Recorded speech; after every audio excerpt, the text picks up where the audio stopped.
Hey, it's Cooking with Bob. Welcome back to the kitchen. We're watching a little football. We're just going to throw something together real quick.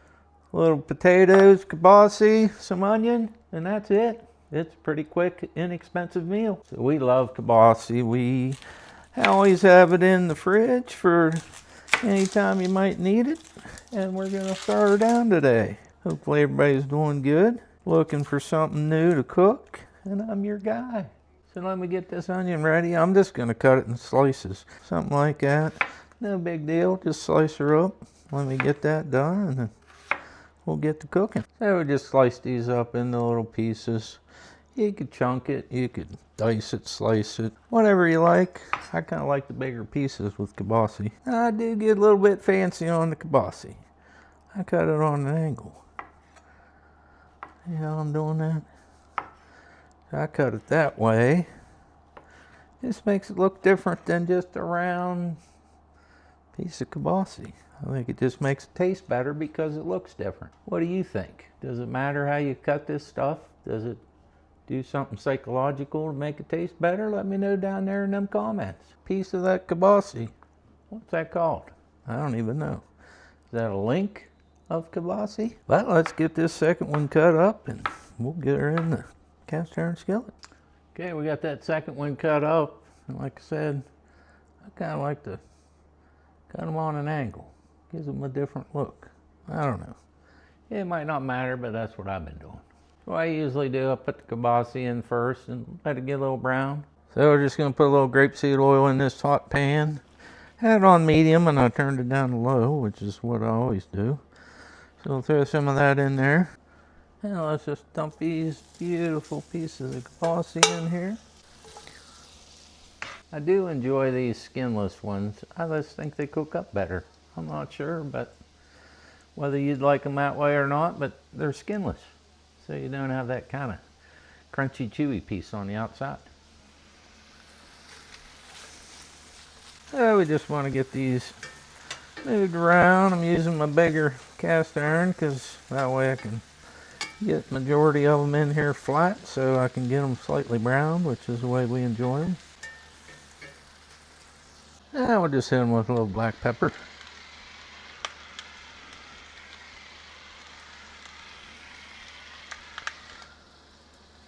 I also like this Tony's on this kind of stuff.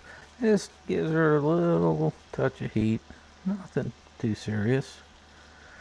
Just sprinkle her around. That was a little trick I used, a little teriyaki sauce. Not a lot. I don't want it to taste like a Chinese dish, but it gives a little flavor. I'll just put a little dab of that in there. Not a lot. That's probably a tablespoon. Just give it a little unique flavor. All right, those have been in that cast iron skillet probably about, I don't know, 3 minutes. Let's see how they're looking. Just move these around a little bit. Yeah, starting to get a little bit brown. That's just how we like them. I usually get the kielbasa about ready, and then I'll throw the potatoes and the onions in. Oh, it smells good with that teriyaki sauce in there.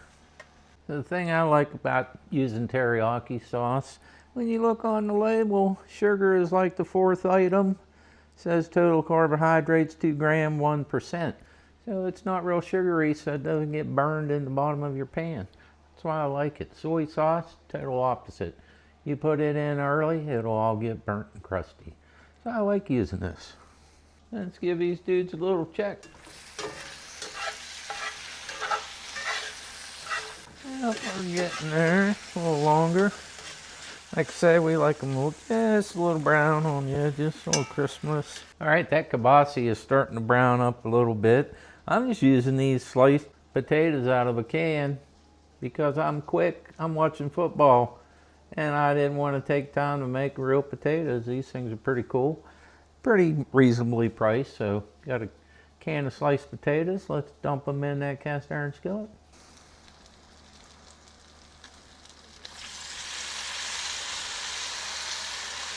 Cool thing about them potatoes, they're already like soft.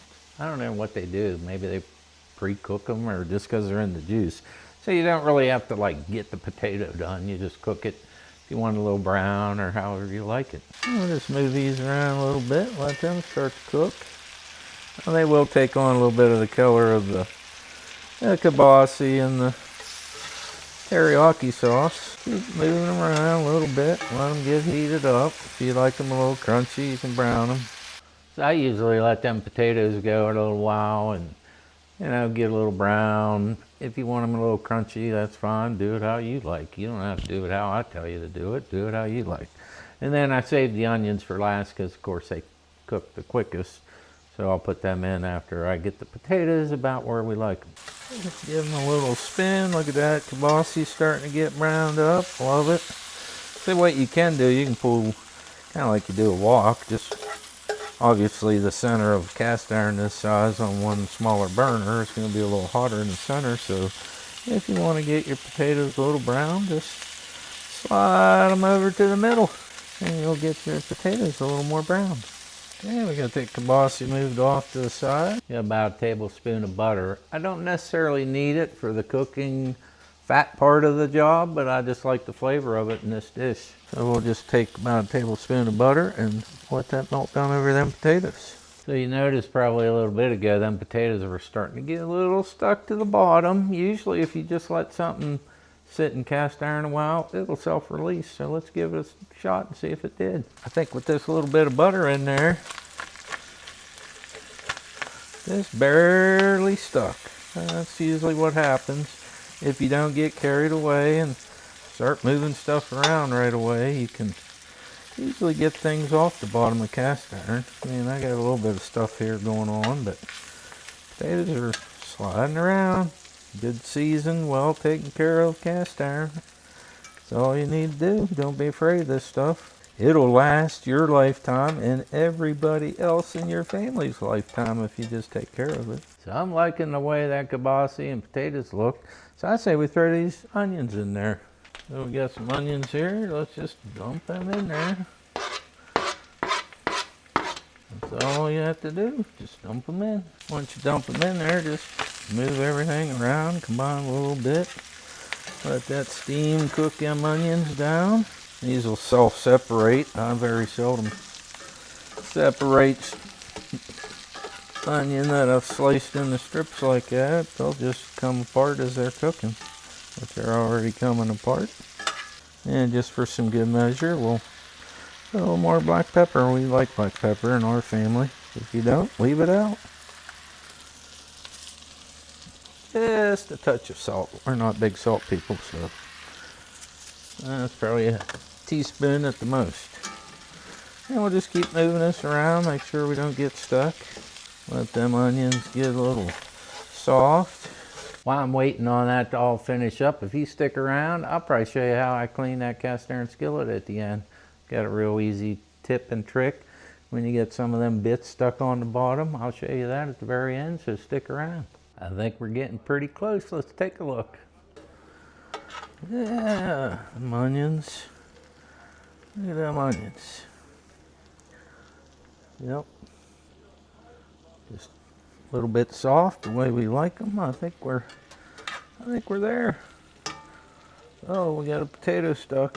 One right here. Oh, came right loose. Grab me a plate. Let's get some goodies on this plate.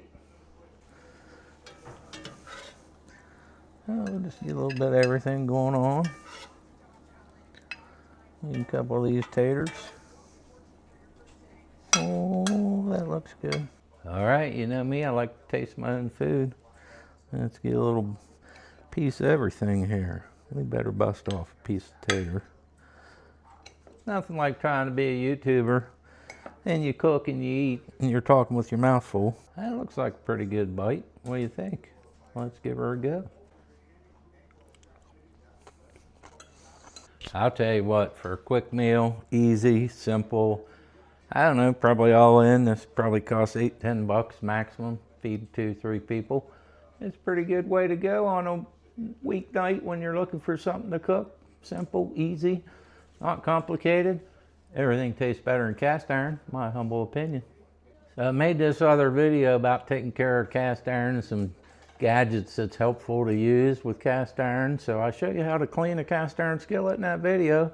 Let me show you another trick in this one here right now. And while you're waiting on that, why don't you just reach down there and slam that subscribe button. It really helps us little guys out. All right, we pulled the last plate off and we need to get that cast iron skillet cleaned up as I promised. So let's get over there and take a look. So once you get done watching this video, you're gonna click on that other video where I did some cast iron gadgets, and one of them is shop rags.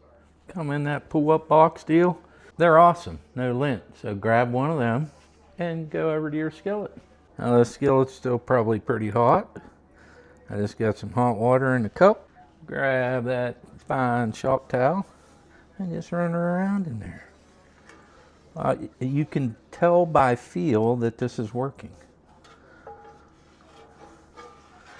Get them sides.